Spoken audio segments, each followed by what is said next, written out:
Hello and welcome. आप देख रहे हैं TV9 डिजिटल और मैं हूं गुंजन मित्तल। हम एक बार फिर हाजिर हैं आपका हेल्थ शो लेकर, जिसमें हम आपकी सेहत से जुड़े विषय पर बात करते हैं और अपने हेल्थ एक्सपर्ट से जानते हैं आपकी सेहत से जुड़े हर सवाल का जवाब। आज हमारे साथ जुड़े हैं doctor Manish Manan, senior paediatrician, Paras hospital, और doctor Ruhi Satija, senior psychiatrist. आप दोनों का बहुत बहुत स्वागत है हमारे शो में। Thank you. आज हम चर्चा करेंगे ऑनलाइन क्लासेस का क्या इम्पैक्ट है बच्चों के ऊपर। लेकिन इससे पहले हम इस चर्चा को आगे बढ़ाएं, हम आपको बताना चाहते हैं TV9 डिजिटल के न्यू इनिशिएटिव TV9 वैन के बारे में। आखिर क्या है ये इनिशिएटिव, आइए देखते हैं इस वीडियो में। Today, doctors are busier than ever providing care and advice to patients. And the reality is that an average patient now spends much more time in the waiting room than in the doctor's chamber. With such a captive audience, it's time to put their wait time to good use. Introducing TV9 Waiting Area Network that provides premium patient engagement experience through engaging and informative videos. These videos are created keeping in mind an Indian patient seeking medical attention. TV9 Waiting Area Network provides a perfect platform for educating the patients on everything a doctor's practice has to offer, while elevating the doctor's brand at the same time. As a doctor, all you need is to have Wi-Fi at your clinic and we'll take care of the rest. We provide you with a TV, a media player, your clinic profile, and a playlist customized as per your practice. Combine all this with the regular news updates from TV9 and you have an awesome branding and marketing tool for your clinic.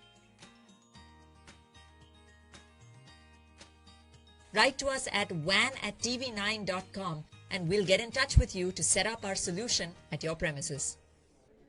Doctor Manan, आपसे पहला सवाल मेरा ये है कि एक तरफ हम बच्चों का स्क्रीन टाइम कम करने की बात करते हैं, वहीं दूसरी तरफ ऑनलाइन क्लासेस के चलते उनका स्क्रीन टाइम काफ़ी बढ़ गया है।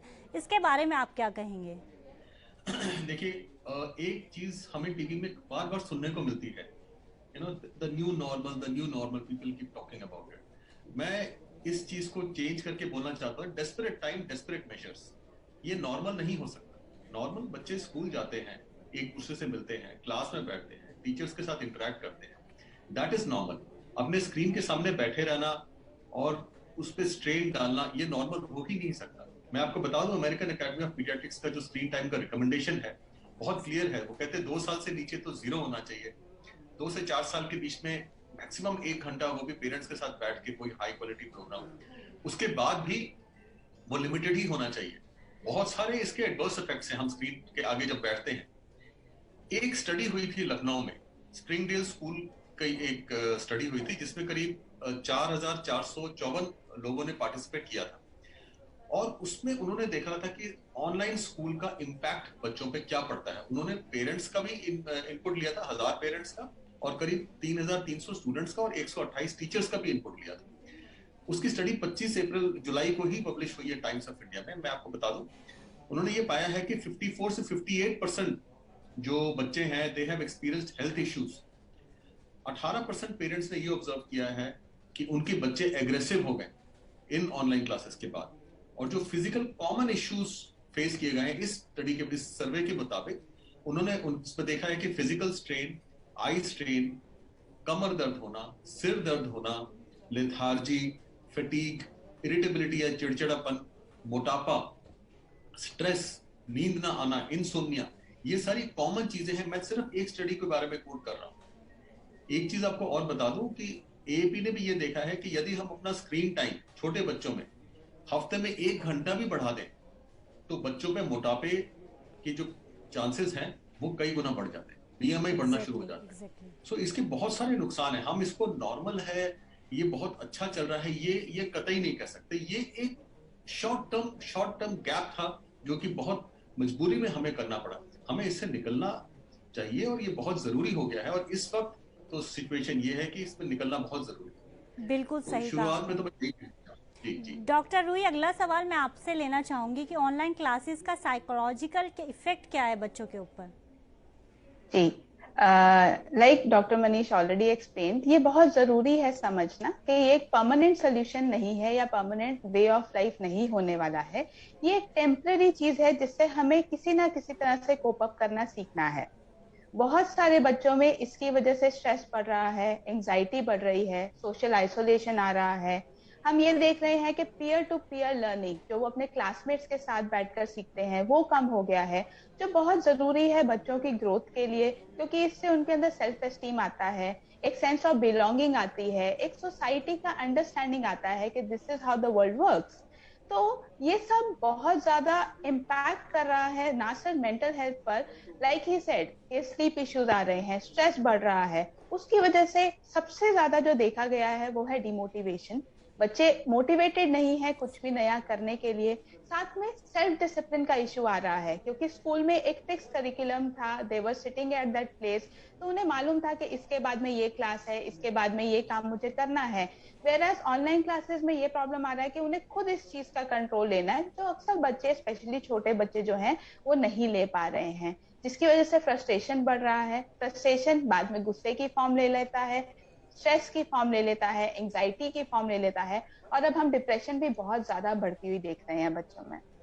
डॉक्टर मनन, आईसीएमआर की रिकमेंडेशन है कि प्राइमरी स्कूल्स को जल्दी से जल्दी खोला जाना चाहिए, इस पर आपकी क्या राय है? क्योंकि एज अ पेरेंट हम छोटे बच्चों को लेकर ज़्यादा कॉन्शियस रहते हैं कि वो सोशल डिस्टेंसिंग नहीं कर पाएंगे या चीज़ें जो छूने से बच पाएंगे।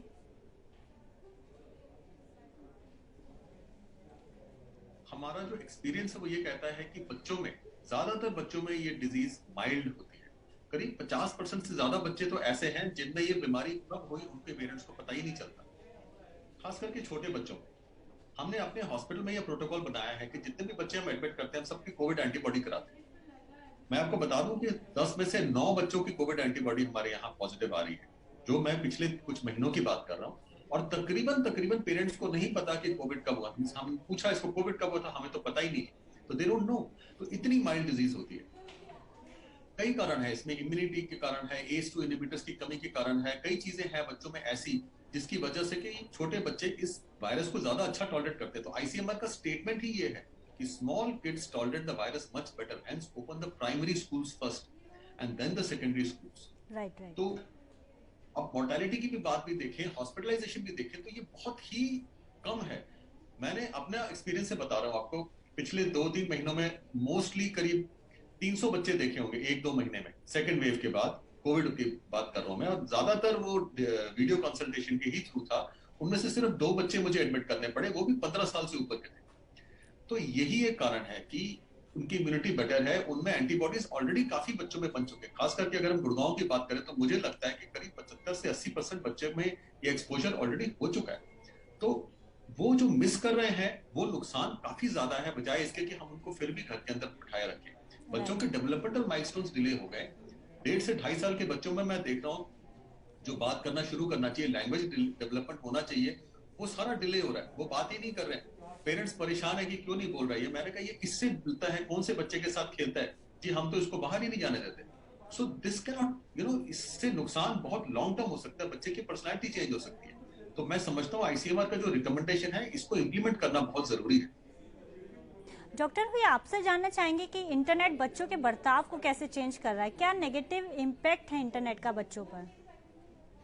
जी जी, जैसे हम देख रहे हैं कि स्क्रीन टाइम बहुत बढ़ गया है, एक बेडरूम कल्चर नाम की चीज बढ़ रही है, जिसका मतलब क्या है कि जो बच्चे हैं वो बहुत ज्यादा प्राइवेसी डिमांड कर रहे हैं, क्लासेस चल रही हैं, उन्हें अकेलापन चाहिए, जबकि सुपरविजन कम हो गया है, जिसकी वजह से ऑफ कोर्स एक्सपोजर बहुत ज्यादा है, वो नई नई चीजें देख रहे हैं जो काफी हानिकारक भी हो सकता है। सबको मालूम है सोशल मीडिया का इम्पैक्ट बहुत नेगेटिव आता है, ज्यादा से ज्यादा चीजें जो सोशल मीडिया पे हम देखते हैं वो अनवांटेड हैं। कंपैरिजन स्टार्ट हो जाते हैं जब वो ऐसी चीजें देखते हैं ऑनलाइन शायद जो उनके पास में नहीं है या वो डिजायर करते हैं।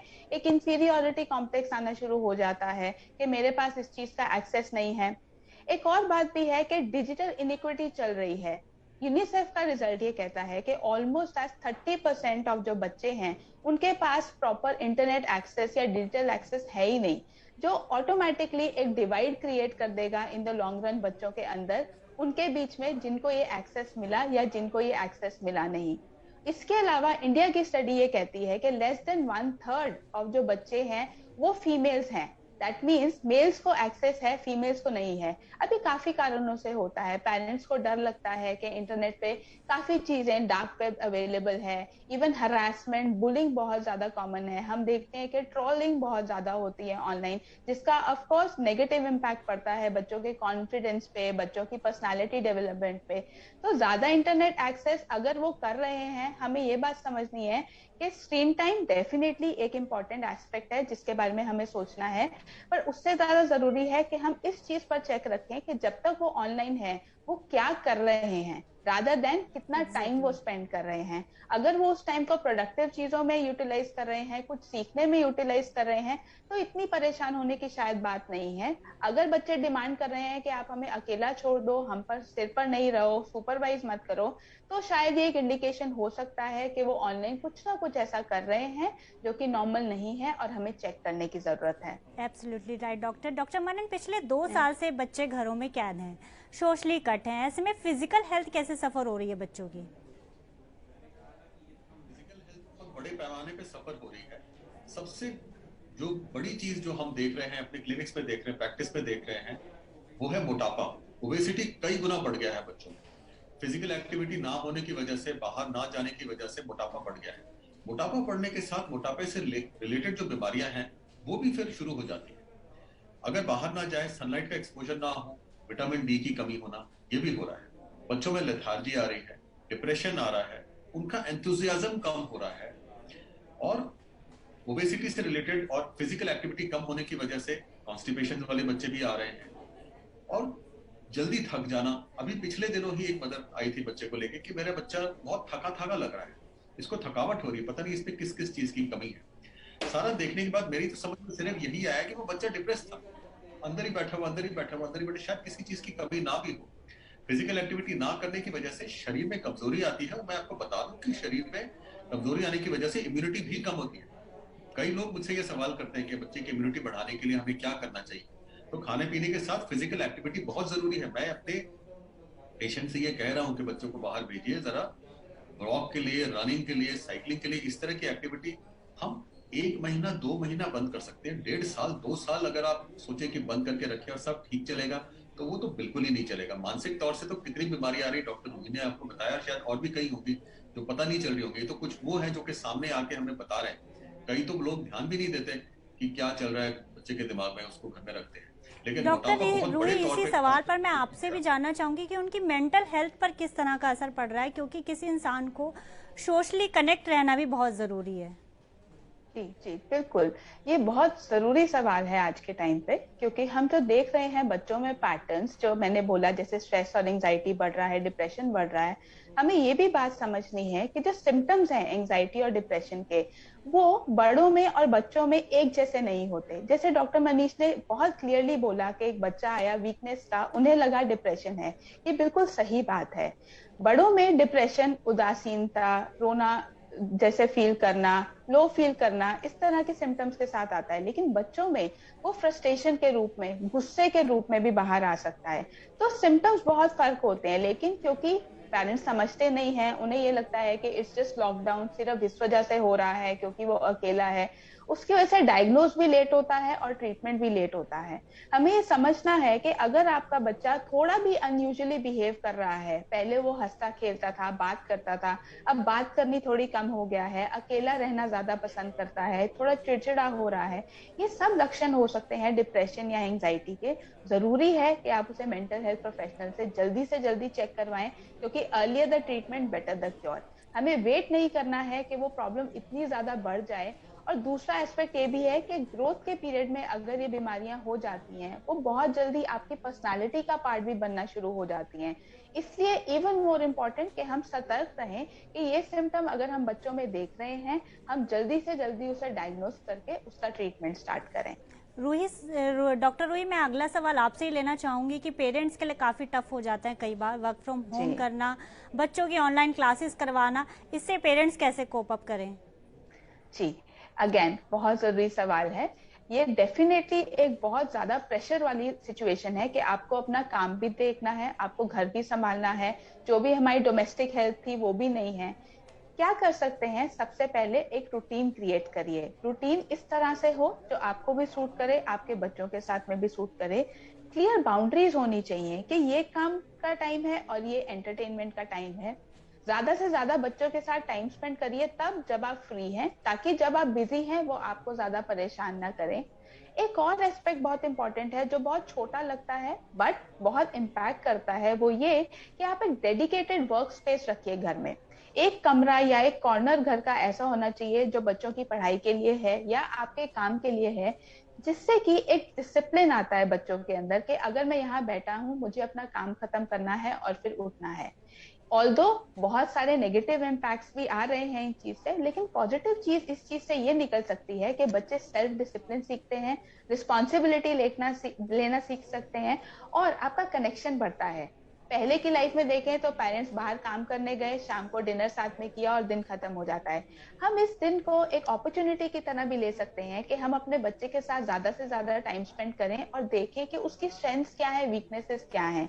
जब हम अपने बच्चे को पढ़ा रहे हैं, डेफिनेटली आप थोड़ा थक रहे हैं, पर आपको ज्यादा क्लियरली समझ में आता है कि आपका बच्चा किस तरह से कोप अप कर रहा है या किस चीज में वीकनेस में आ रहा है, तो आप उसको ज्यादा सपोर्ट कर सकते हैं। तो rather than just seeing the negatives, हम इस टाइम को एज एन अपॉर्चुनिटी भी देख सकते हैं कि इसमें से क्या पॉजिटिव हम निकाल सकें, क्योंकि डेफिनेटली ना तो ये आइडियल सिचुएशन है but on the good part ये परमानेंट सिचुएशन भी नहीं है। हम बहुत जल्दी इससे बाहर आने वाले हैं। आप दोनों का बहुत बहुत धन्यवाद अपना कीमती समय निकालने के लिए और हमारे साथ इतनी इंपॉर्टेंट इन्फॉर्मेशन शेयर करने के लिए। Thank you doctors. You are welcome. चलते चलते हम आपको एक बार फिर बताना चाहेंगे TV9 डिजिटल के न्यू इनिशिएटिव TV9 वैन के बारे में, जिसमें हम लेकर आए हैं patient education videos for your waiting area TV। आज के लिए बस इतना ही। आप देश और दुनिया की तमाम खबरों के लिए देखते रहिए TV9।